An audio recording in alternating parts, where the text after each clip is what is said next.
दरम्यान कोरोना पुन्हा येणार का याबद्दल तुमच्या मनात काही प्रश्न असतील तर या सगळ्या प्रश्नांची उत्तरं जाणून घेऊयात इंडियन मेडिकल असोसिएशनचे अध्यक्ष डॉक्टर सुनील इंगळे यांच्याकडून।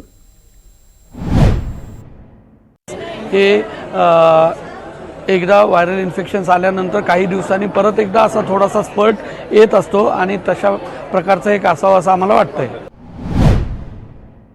नाही, अजून त्याचं काही संशोधन झालेलं नाही आहे।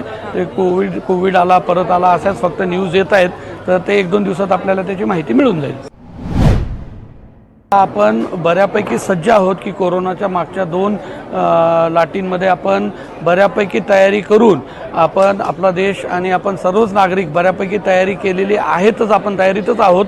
त्याच्यामुळं त्याचं खूप काही नुकसान होईल असं मला वाटत नाही। आता ती जी त्रिसूत्री आहे जी की बाबा मास्क लावा, 1 मीटरचं डिस्टन्स पाळा आणि हात वेळोवेळी स्वच्छ धुवत राहा, ही जर पाळली आपल्या सर्व नागरिकांनी तर त्याचा प्रादुर्भाव खूप काही मोठा होईल असं आम्हाला वाटत नाही आहे। हे बघा, हे कुठल्याही प्रकारचे असे इन्फेक्शन्स जे असतात ते काही प्रमाणामध्ये ते कायमस्वरूपी राहतातच आणि ते नंतर परत उद्भवू शकतात, पण त्याची सिव्हिरिटी मागच्या वेळेसारखी एवढी सिव्हिअर होईलच असं नाही, कारण आपला देश आणि सर्वच नागरिक आता जागरूक आहेत त्याविषयी। तर माझं असं म्हणणं आहे की सर्व नागरिकांनी खूप जागरूक राहिलं पाहिजे, त्यांनी ही त्रिसूत्री पाळली पाहिजे, त्यांनी कुठल्याही प्रकारचे आजार अंगावर नाही काढले पाहिजेत। सर्दी झाली, खोकला झाला किंवा दम लागतोय अशा प्रकारचं काही वाटलं तर ताबडतोब डॉक्टरांचा सल्ला घ्यायला पाहिजे।